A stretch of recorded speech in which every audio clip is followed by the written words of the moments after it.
Hello, hello. We back at it again with the white vans. I'm wearing white vans, but we back just like the kid who usually wears white vans. That dude got a sponsorship with Vans, which is hilarious. He got a lifetime supply of Vans. So,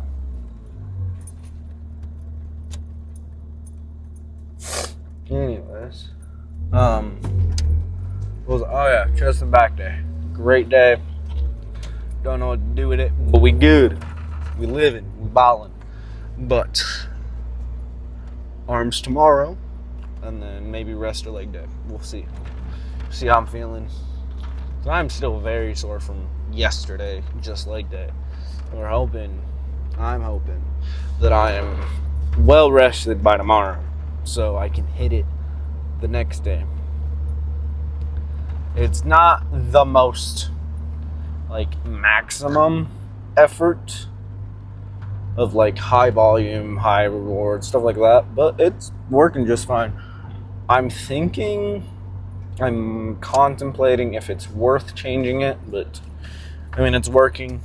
I think we're gonna wait another year, see how it looks. If I'm not growing as well as I wanted to, Jesus, we'll go do a lower upper split so we can make sure I'm getting 3 times. I'm working every body part 3 times a week instead of 2 times.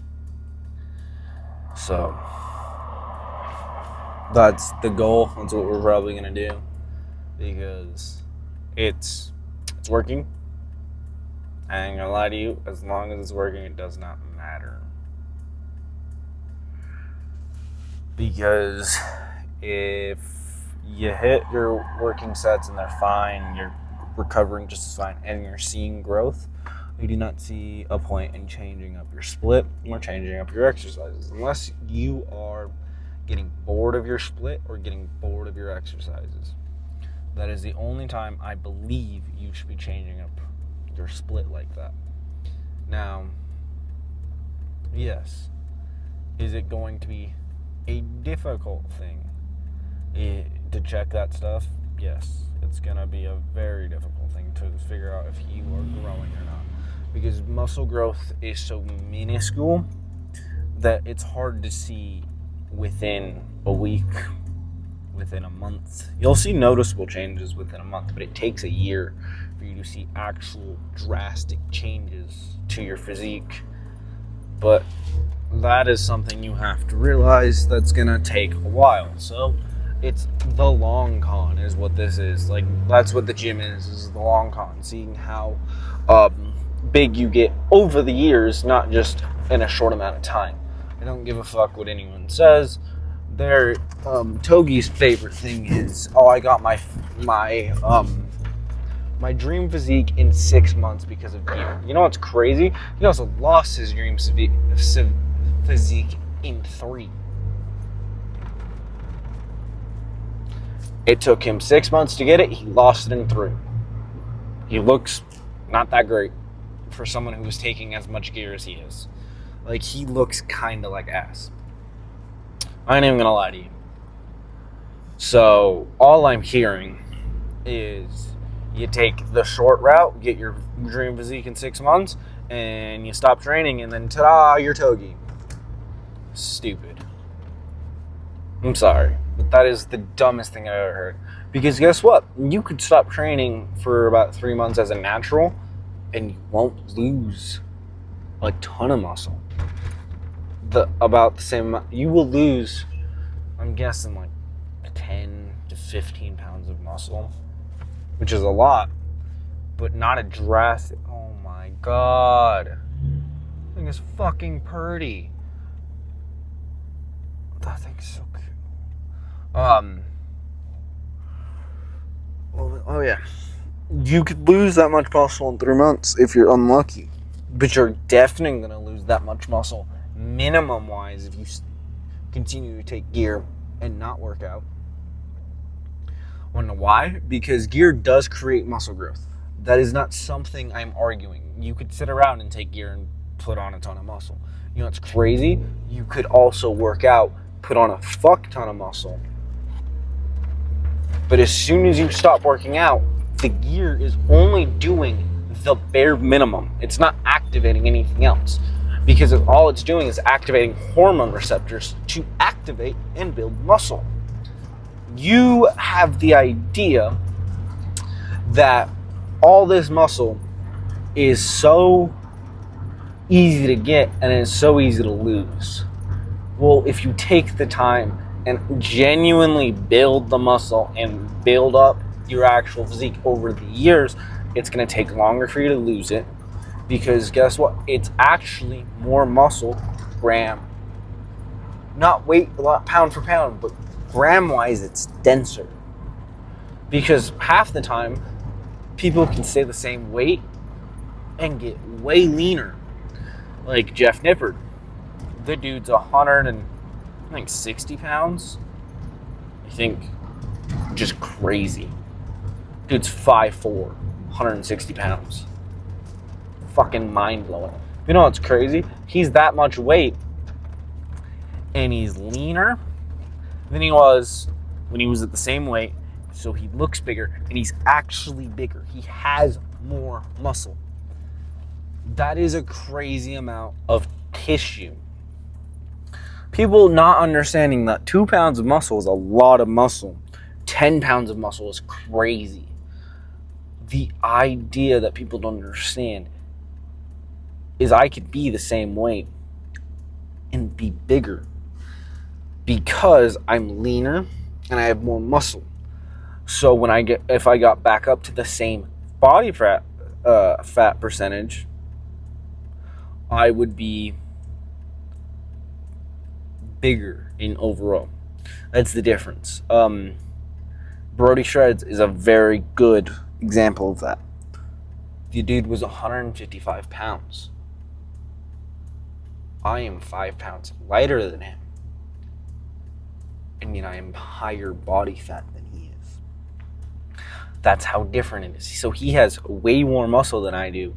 Only there's a 5 pound difference. Except there's not a 5 pound difference of muscle.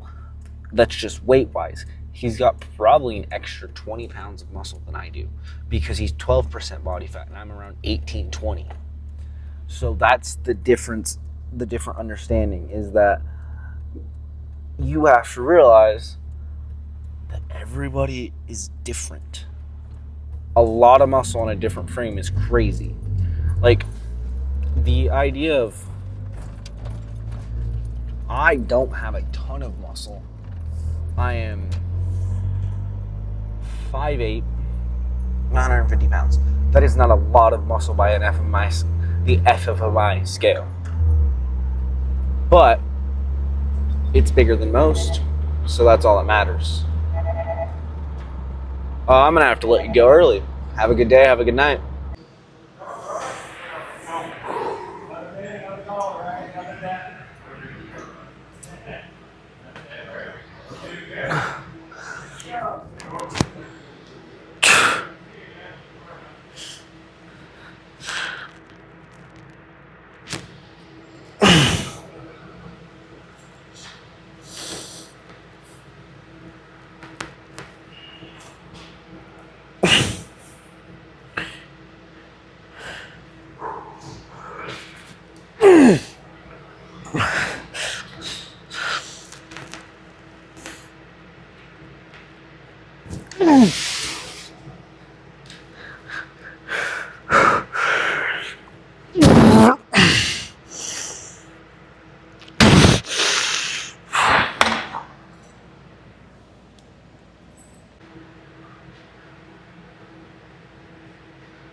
Motherfucker.